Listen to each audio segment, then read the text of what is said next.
Muslims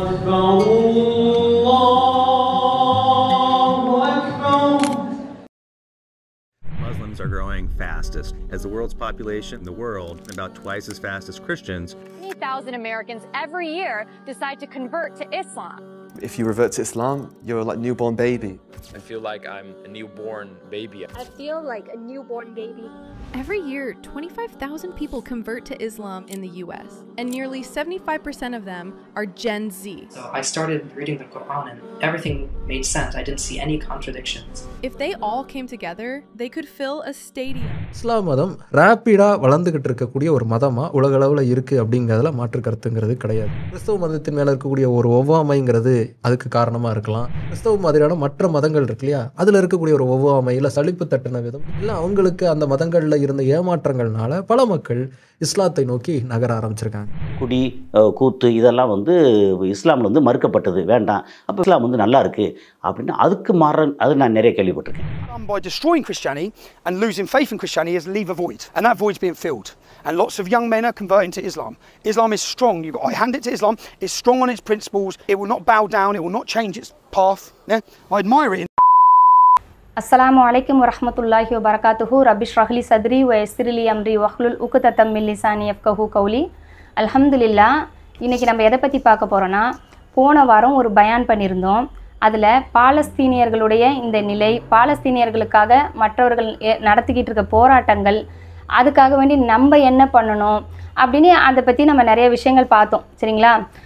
அந்த பயானில் ஒருத்தவங்க கேள்வி கேட்டிருந்தாங்க.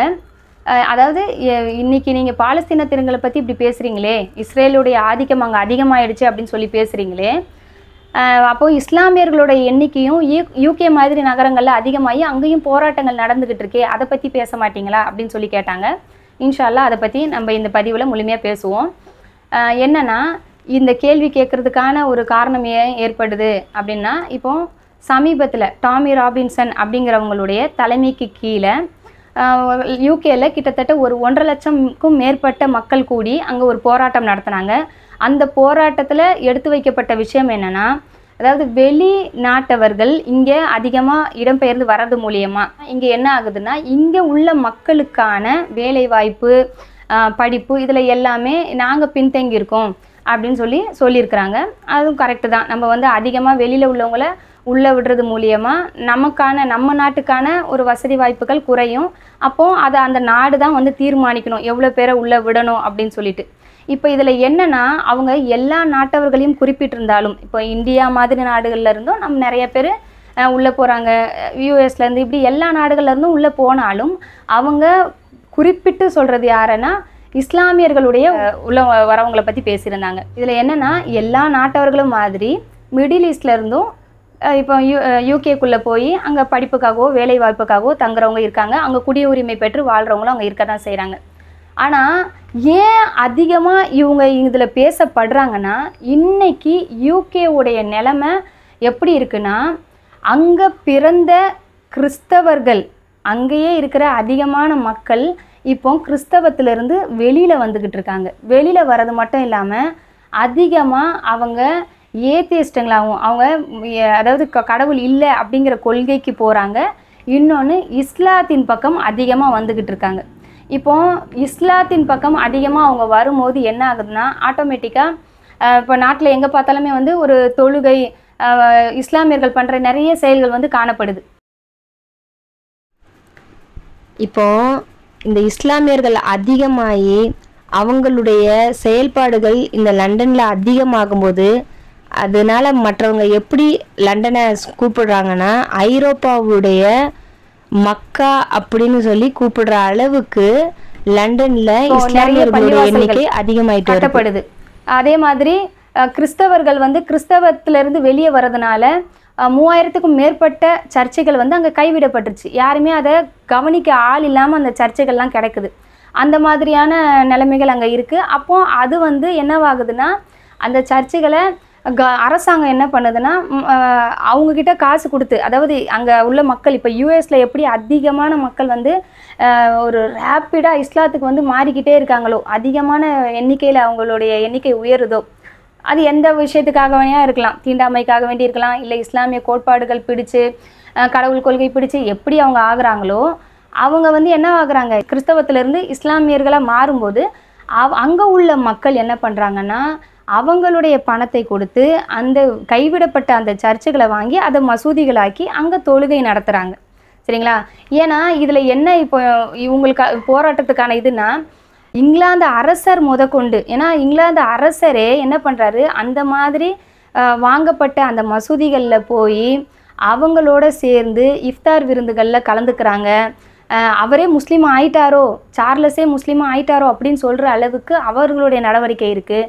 அது மட்டும் இல்லாமல் அங்கே உள்ள பிரதம மந்திரியான ஸ்டார்மரை பார்த்தோன்னா அவரும் வந்து இஸ்லாமியர்களுக்கு எதிராக வெறுப்பு பிரச்சாரம் செய்யாதீங்க, அப்படி செய்தீங்கன்னா உங்கள் மேலே வந்து ஒரு கடும் நடவடிக்கை எடுக்கப்படும், அந்த மாதிரியான ஒரு இது சொல்கிறாங்க. அப்போது இன்றைக்கி இஸ்லாமியர்களோட எண்ணிக்கை ஏன் அந்த மாதிரி இடங்கள்ல அதிகமாகுது, அப்போ இஸ்லாமியர்கள் அதிகமாக அங்கே போய் தங்குறாங்களா அப்படின்னு கேட்டால் எல்லா நாட்டவர்களும் எப்படி வராங்களோ, அதாவது வெளியிலேருந்து வர இமிக்ரெண்ட்ஸ்க்குன்னு இவ்வளோ தான் எண்ணிக்கையில் ஒரு நாட்டுக்குள்ளே விடுவாங்கன்னா அந்த அளவுக்கு மக்கள் உள்ளே வரதான் செய்வாங்க. இந்தியாவுக்குள்ளேயும் வருவாங்க, அதே மாதிரி இந்தியாவிலேருந்து யூகேக்குள்ளேயும் போகலாம், இங்கேருந்து மிடில் ஈஸ்ட்டுக்குள்ளே போகலாம், மிடில் ஈஸ்ட்லேருந்து இங்கே உள்ளே வரலாம்.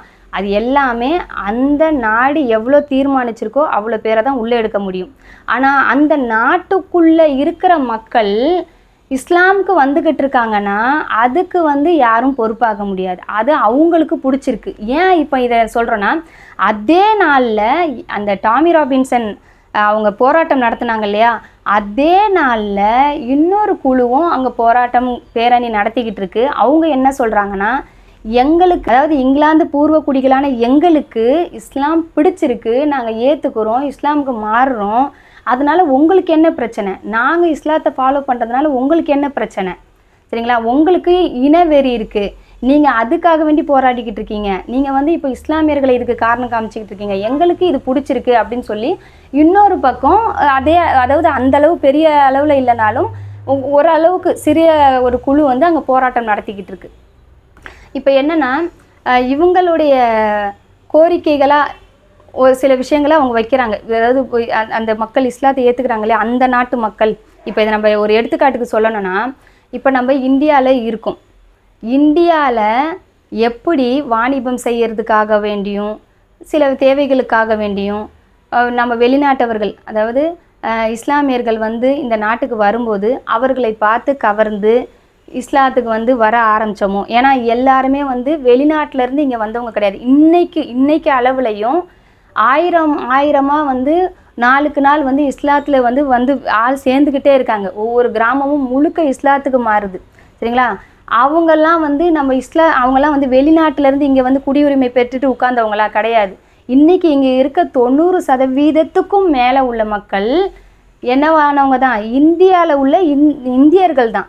ஆனால் அவங்களுக்கு இஸ்லாம் பிடிச்சிருந்தது, வாணிபம் செய்ய வந்தவங்களுடைய அந்த கேரக்டரு, அவங்க அதாவது இஸ்லாத்துடைய கொள்கை, தீண்டாமை ஒழிப்பு, முக்கால்வாசி கன்ஃபார்மாக தீண்டாமை ஒழிப்பு தான் அதுக்கு ஒரு பெரிய காரணம். இந்த மாதிரியான விஷயங்கள் மூலியமாக ஈர்க்கப்பட்டு அவங்க இஸ்லாத்துக்கு வந்தாங்க, இன்றைக்கும் இஸ்லாத்துக்கு வந்துக்கிட்டு இருக்கிறாங்க. அப்போ இன்றைக்கி நம்ம இதை வந்து நம்ம என்ன சொல்லுவோம், அரபு நாட்டில் உள்ளவங்களாம் வந்து இஸ்லாமில் இருந்துக்கிட்டு இங்கே வந்து இந்தியாவில் வந்து உட்காந்துக்கிட்டு நம்மக்கிட்ட சலுகை கேட்குறாங்கன்னு நம்ம சொல்லுவோமா? கிடையாது. நம்ம வந்து இப்போ ஒரு நாடு ஃபுல்லாக, இப்போ மீனாட்சிபுரம் ஃபுல்லாக இந்துக்கள் வந்து கம்ப்ளீட்டாக இஸ்லாமத்துக்கு வந்தாங்க. வந்ததுக்கு அப்புறமா அவங்க இஸ்லாமியர்கள் ஆயிட்ட பிறகு அவங்களுக்கு சில விஷயங்கள், இஸ்லாத்தில் உள்ள சில விஷயங்களை கோரிக்கையாக வைப்பாங்க, அதை அரசாங்கமும் பண்ணி கொடுக்கும். ஏன்னா இப்போ இவங்களுடைய பெரிய கம்ப்ளைண்ட்டாக என்ன இருக்குன்னா, இப்போ டாமி ராபின்சன் மாதிரி ஆளுங்களுடைய பெரிய கம்ப்ளைண்ட்டாக என்ன இருக்குன்னா, இவங்க வந்து என்ன கேட்குறாங்க, ஷரியத் சட்டத்தை இங்கே கொண்டு வர சொல்லி கேட்குறாங்க அப்படின்னு சொல்லி தான். இப்போது ஷரியத் சட்டம் அப்படிங்கிறது என்னங்கிறத நம்ம இன்ஷால்லா இன்னொரு வீடியோவில் முழுமையாக நம்ம நல்லா விளக்குவோம்.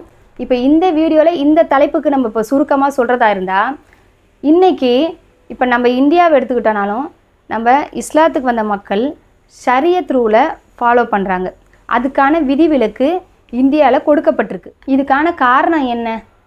அதாவது ஷரியத் சட்டம்னா என்ன அப்படின்னு நம்ம பார்த்தோன்னா இதிலே 2 விஷயம் இருக்குது. சிவில், கிரிமினல் இருக்குது.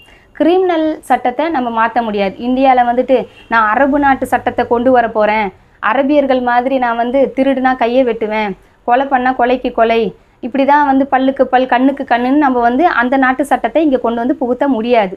ஆனால் குடும்பவியல் சட்டம்னு ஒன்று இருக்குது. இப்போ விவாகரத்து, கல்யாணம், வாரிசுரிமை சட்டம், இதிலெல்லாம் வந்து அதாவது மற்ற சட்டங்கள், இந்திய சட்டம் வந்து நம்ம மேலே திணிக்கப்பட முடியாது. ஏன்னா இஸ்லாமுங்கிறது மார்க்கம், அது வந்து குடும்பவியலுக்கான எல்லா விஷயத்தையுமே சொல்லி கொடுத்துருச்சு. இப்போ குற்றவியலுக்கான விஷயங்களும் சொல்லி கொடுத்தாலும் ஒரு நாட்டில் வந்து நம்ம அதெல்லாம் கோரிக்கை வைக்க முடியாது. ஒரு நாட்டில் வாழ்கிறவங்க வந்து வெளியிலேருந்து வந்தவங்களோ இல்லை புதுசாக இஸ்லாத்துக்கு மாறுறவங்களோ எனக்கு முழுசாக உங்கள் சட்டத்தை மாற்றணும் அப்படிங்கிற கோரிக்கையெல்லாம் யாருமே வைக்கல. அங்கே உள்ள மக்களும் அதை வைக்கலை. யூகேயில் உள்ளவங்களும் நீங்கள் முழுசாக உங்களுடைய அந்த நாட்டு சட்டத்தையே மாற்றுங்க அப்படின்னு சொல்லலை. ஷரியா சட்டத்தை கொண்டு வாங்க அப்படின்னு சொல்கிறதுக்கு காரணம் என்னென்னா, எங்களுடைய விஷயங்கள் இருக்குல்ல, தனிப்பட்ட விஷயங்கள், அந்த விஷயங்களில் நாங்கள் எங்களுக்கு ஏற்ற மாதிரி, இப்போ ஒரு விவாகரத்தை ஏற்றுக்கிட்டோன்னா இது வந்து 3 மாதத்தில் முடிகிற ஒரு விஷயத்தை வந்து இவங்க வந்து 3 வருஷத்துக்கு கூட இழுப்பாங்க இல்லையா. இப்போ பெண்கள் கொடுக்குற குலா வந்து இது வந்து 1 மாதத்துல இவங்க கொடுத்து முடிச்சிருவாங்க. ஆனால் வந்து மற்ற சட்டங்களில் வந்து அதுவே பல வருடங்கள் ஆகும். அதே மாதிரி வாரிசுரிமை சட்டம்னு பார்த்தோன்னா இவங்க பெண்களுக்கு சொத்து உரிமையே இல்லைன்னு சொல்கிற நாடுகள்லாம் இருக்குது. ஆனால் இஸ்லாத்தில் வந்து பெண்களுக்கு ஒரு பங்கு சொத்து இருக்குன்னு சொல்லுது. இப்படி நிறைய விஷயங்களில் வேறுபடும். இந்த சில விஷயங்களில் எங்களுக்கு வந்து ஒரு உரிமை கொடுங்க அப்படின்னு சொல்லி தான் இஸ்லாமியர்கள் கேட்குறாங்க. அதை நம்ம நாடு கொடுத்துருக்கு. நம்ம நாடு இஸ்லாமியர்களுக்கு மட்டும் இல்லை, சிறுபான்மையான கிறிஸ்தவர்களுக்கும் சில சலுகைகளை கொடுத்துருக்கு. அதே மாதிரி பெரும்பான்மையாக வாழ்கிற இந்துக்களுக்குமே சலுகைகள் இருக்குது. இதெல்லாம் நம்ம வேறு வீடியோவில் இன்ஷால்லா பார்ப்போம் டீட்டெயில்டாக.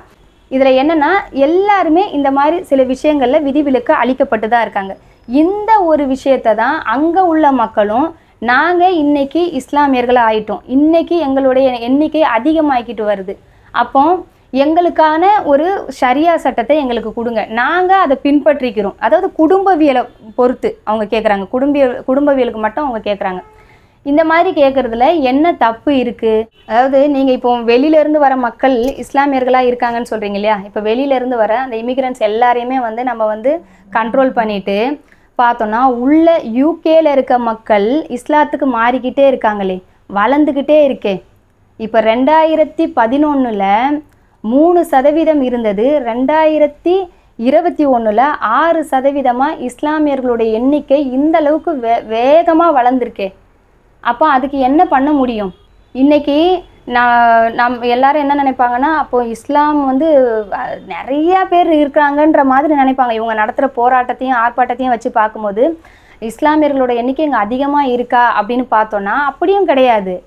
இப்போ எவ்வளோனா 6% இருக்காங்க. அதாவது லண்டனில் மட்டும்னு பார்த்தோன்னா 15% மக்கள் இருக்காங்க. இது வந்து அதிகமான வளர்ச்சி தான். இதை வந்து அதாவது இவங்க உள்ளே விடுற அந்த மைக்ரன்ஸ் அளவெல்லாம் ஆரம்பத்துலேருந்து வச்சு பார்க்குறதுக்கும் இப்போ அந்த நாட்டு மக்களே அவங்க அதிகமாக மாறிக்கிட்டு இருக்கிறதும் பார்த்தீங்கன்னா அந்த 15%ங்கிறது ரொம்ப அதிகம் தான். மொத்தமாக யூகே எடுத்து பார்த்தோன்னா 6% இருக்கிறாங்க. ஆனால் இதில் என்னென்னா கிறிஸ்தவர்களோட எண்ணிக்கை குறைந்துட்டு வருது. இப்போ அந்த 50% மேலே இருந்தால் தான் அது கிறிஸ்தவ நாடு அப்படின்னு சொல்லப்படும். ஆனால் இங்கே 46% அளவாக கிறிஸ்தவர்களோட எண்ணிக்கை குறைஞ்சிருக்கு. 37% பேர் கிறிஸ்தவ மார்க்கம் வேணாம் அப்படின்னு சொல்லி வெளியே வந்திருக்காங்க. இப்போ இது ஒரு பயத்தை கொடுக்குது இங்கே உள்ள மக்களுக்கு. ஏன்னா கிறிஸ்தவம் வேணான்ட்டு வெளியே போனாங்கன்னா அவங்க அடுத்து ஆரம்பிச்சாங்கன்னா இஸ்லாத்துக்குள்ளே வந்துடுவாங்க. இப்போ அவங்களும் வந்துட்டு யாரெல்லாம் ஏத்திஸ்டாக இருக்காங்களோ அவங்களும் வந்து இஸ்லாத்துக்கு வந்துடுவாங்கன்ற ஒரு பயமும் இருக்குது. அதுக்கு மேலே இஸ்லாம்ங்கிறது வந்து அதாவது அதிகமாக இந்த உலகத்திலேயே பின்பற்றப்படுற ஒரு மார்க்கம் அப்படின்னு பார்த்தோன்னா அது இஸ்லாம் தான். அதாவது எல்லாருமே வந்து மற்ற மதங்களுக்கு மாறலாம், அவங்களுக்கு முழு உரிமை இருக்குது. ஆனால் மாறுறவங்க எல்லாமே அதை வந்து முழுமையாக கடைப்பிடிச்சிக்கிட்டு இருக்காங்களான்னு கேட்டால் இல்லை. ஆனால் இஸ்லாத்தை பொறுத்த வரைக்கும் ஒரு மனிதன் இஸ்லாத்துக்கு மாறிட்டாங்கன்னா அவங்களுக்குள்ளே என்னவாயிடும்னா பல கட்டுப்பாடுகள் வந்துடும். சரிங்களா?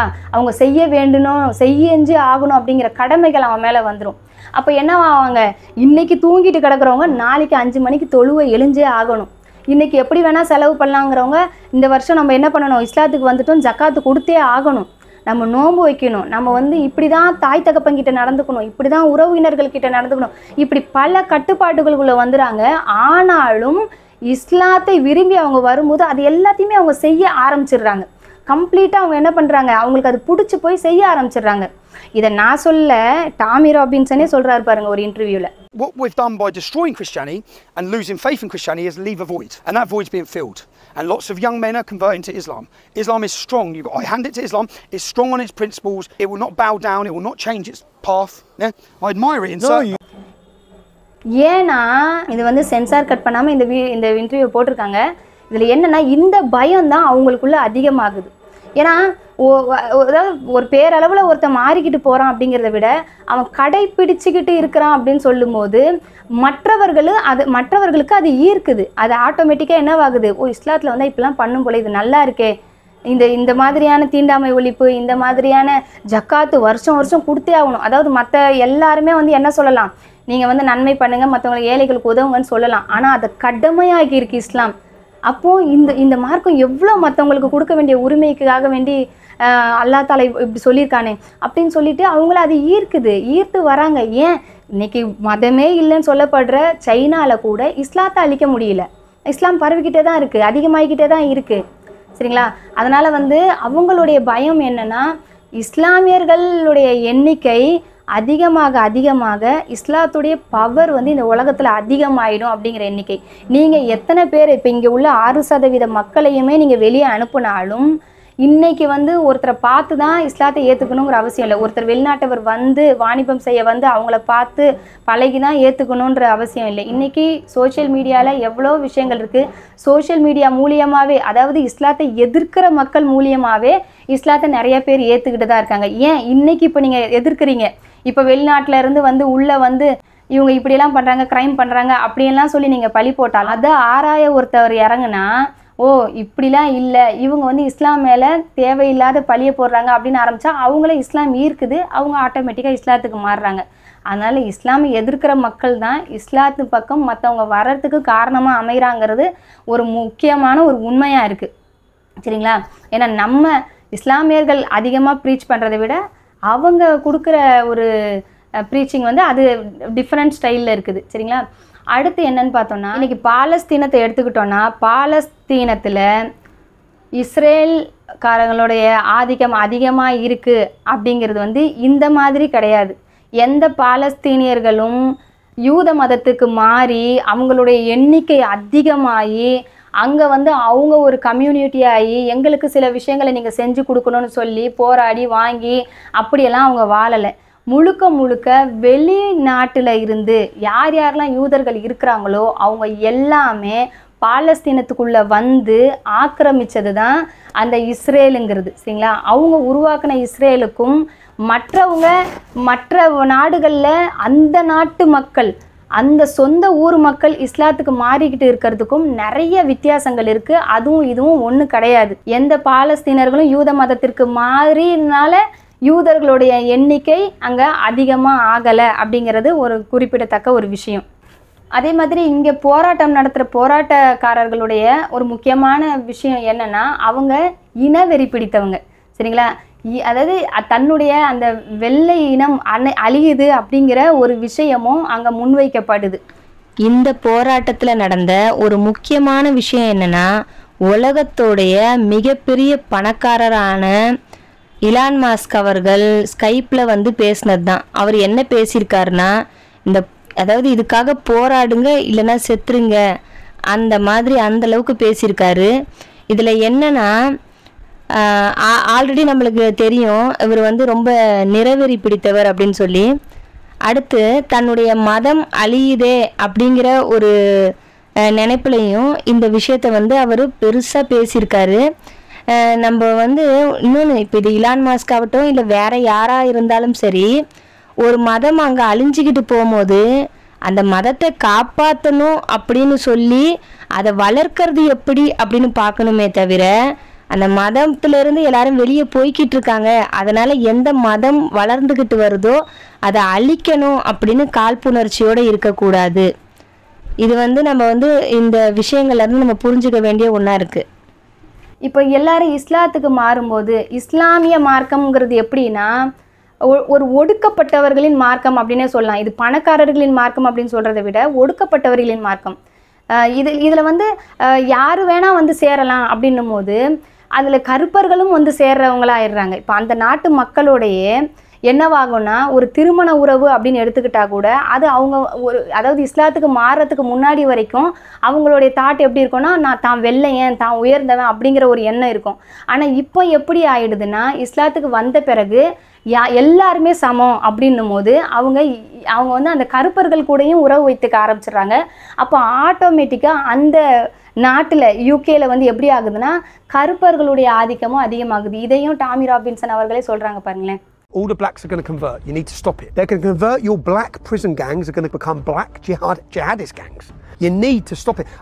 அப்போ எவ்வளோ ஒரு இஸ்லாம் வந்து மனிதர்களுக்கு முக்கியத்துவம் கொடுக்குது. அதை விரும்பி வந்து எல்லாரும் இஸ்லாத்தை ஏற்றுக்கிட்டு இருக்காங்க. இன்றைக்கி யூஎஸில் ஏற்றுக்கிறாங்க. அங்கே தான் வந்து இஸ்லாத்தை அழிக்கணும்னு சொல்லி கங்கணம் கட்டிக்கிட்டு இருக்காங்க. எல்லாம் யார் வந்து எந்த வாளால் பரப்புனது? இன்றைக்கி அரசர் சார்லஸோடைய கழுத்தில் யார் வந்து வாழை வச்சு வெட்ட வந்தது?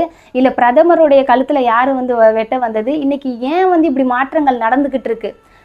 இது மட்டும் முக்கியமான காரணம் இல்லை. இந்த போராட்டத்துக்கான இன்னொரு முக்கியமான காரணம் என்னென்னா பாலஸ்தீன மக்களுக்கு உலகளாவிய அளவில் என்னவாகுது? சப்போர்ட் ஜாஸ்தி ஆகுது. சரிங்களா? அதாவது எல்லாரும் இஸ்லாத்தை ஏற்றுக்க ஆரம்பிக்கும் போது, இஸ்லாமை பற்றி படிக்க ஆரம்பிக்கும் போது பாலஸ்தீன மக்களுக்கு அதிகமான ஒரு ஆதரவு கிடைக்கிது. இப்போ கூட சமீபத்தில் டொனால்ட் ட்ரம்ப் அவர்கள் இங்கிலாந்துக்கு வந்திருக்கும் போது அவருக்கு அந்த வரவேற்பு, ரெட் கார்பெட் வரவேற்புன்னு அது கிடைக்கல. அவருக்கு கொடுக்கப்பட்ட அந்த முக்கியத்துவங்கள் வந்து நிராகரிக்கப்பட்டிருக்கு. அது மட்டும் இல்லாமல் இன்னைக்கு அமெரிக்கா இஸ்ரேலுடைய நட்பு நாடுன்னு சொல்லப்படுற அந்த யூகேலையே அறிவிச்சிட்டாங்க பாலஸ்தீனம் தனிநாடு, பாலஸ்தீனத்திற்கு தகுதி இருக்குது தனி நாடாக அப்படின்னு சொல்லி அறிவிச்சிட்டாங்க. அவங்களும் அந்த சைடு போகும்போது இவங்களுக்கு எப்படி ஆகுதுன்னா மண்டை காயுது. ஏதாவது ஒரு பிரச்சனைகளை நம்ம உருவாக்கணுமே. அப்போ உருவாக்குறதுக்கு என்ன பண்ணுறது? அப்போ இந்த மாதிரி போராட்டம் நடத்துவோம். போராட்டம் நடத்தி என்ன பண்ணுவோம்? இவங்க ஷரியா ரூல்ஸை கேட்குறாங்க.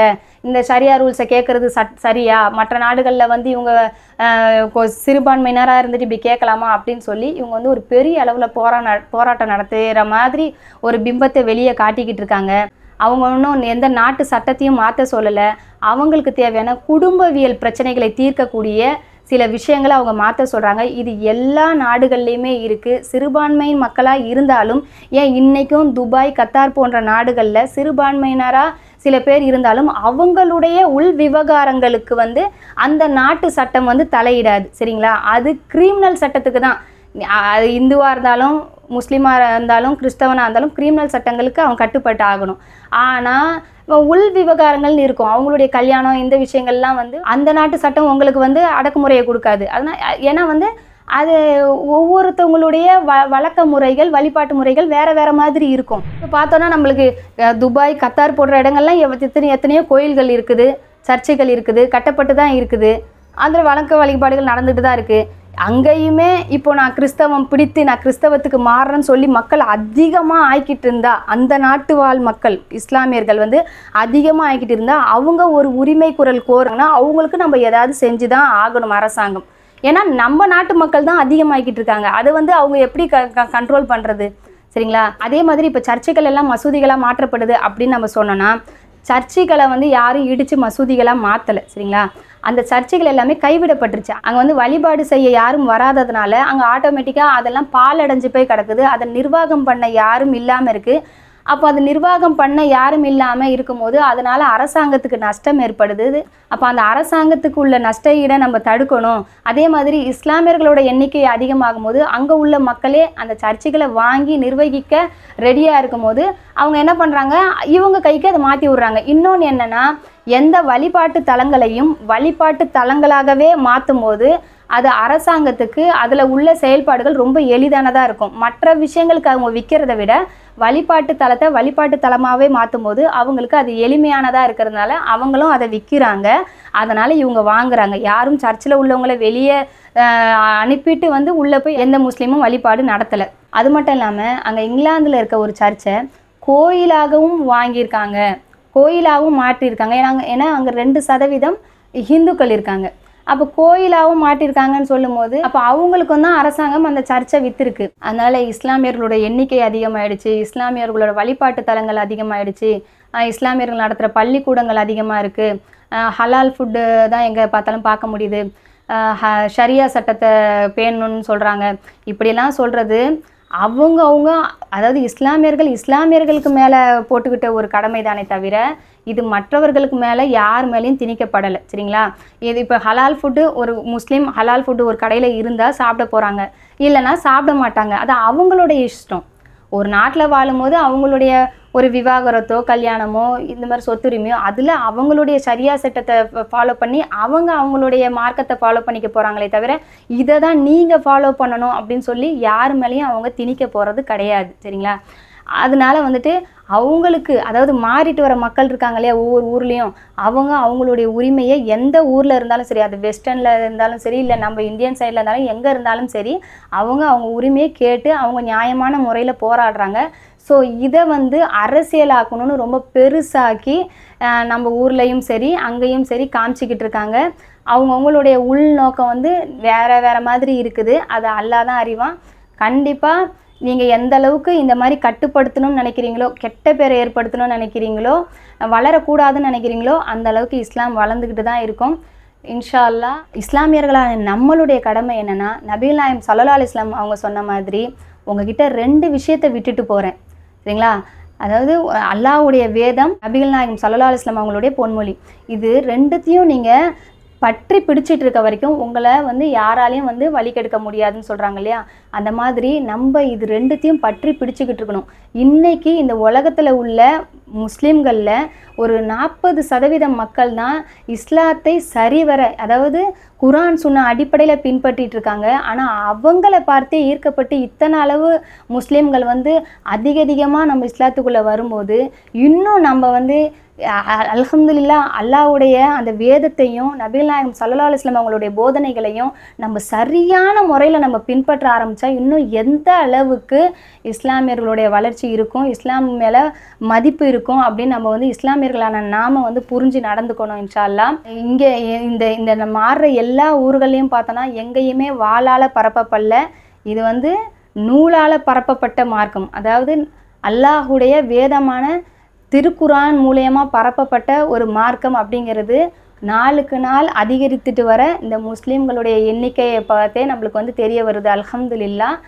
அல்லாஹ் தஆலா நம்ம அனைவரையும் ஜன்னத்துல் ஃபிர்தௌஸில் ஒன்று சேர்த்து வைப்பானாக. வாஹிரு தவானா அல்ஹம்துலில்லாஹி ரப்பில் ஆலமீன். அஸ்ஸலாமு அலைக்கும் வரஹ்மத்துல்லாஹி வபரகாத்துஹு.